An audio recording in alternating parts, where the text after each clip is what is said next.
கபடி சொந்தங்கள் அனைவருக்கும் வணக்கம். நம்மளுடைய தொடர் கபடி பயிற்சியில் இன்னைக்கு 163வது நாள். இன்னைக்கு நம்ம என்ன பார்க்க போறோம்னா, கார்னர் வந்து ரன்னிங் பிளாக் பண்றப்போ சின்னதா ஒரு ட்ரிக் பார்க்கலாம்.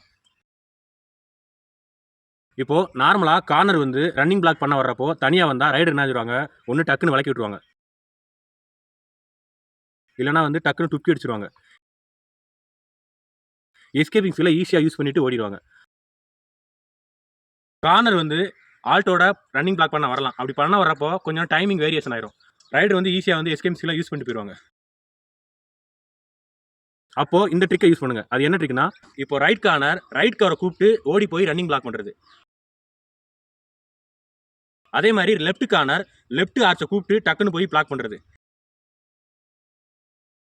இந்த மாதிரி பிளாக் பண்றத முதலையே வந்து என்ன செய்யணும், கார்னர் வந்து ஆர்ச் அலாட் பண்ணிடணும், ஆப்போசிட் கார்னரையும் அலாட் பண்ணிடணும்.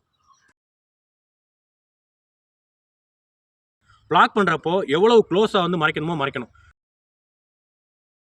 நம்ம க்ளோஸா கவர் பண்றப்போ ரைடர் வந்து என்ன பண்ணணும்னு தெரியாம என்ன ஆயிடுவாங்க, ஸ்டக் ஆயிடுவாங்க. அதுதான் ஒரு டிஃபெண்டரோட சக்சஸ். இதே ட்ரிக்கை நம்ம ரைடர்ஸை ஃபாலோ பேக் அடிக்க போறோம் நம்ம யூஸ் பண்ணலாம்.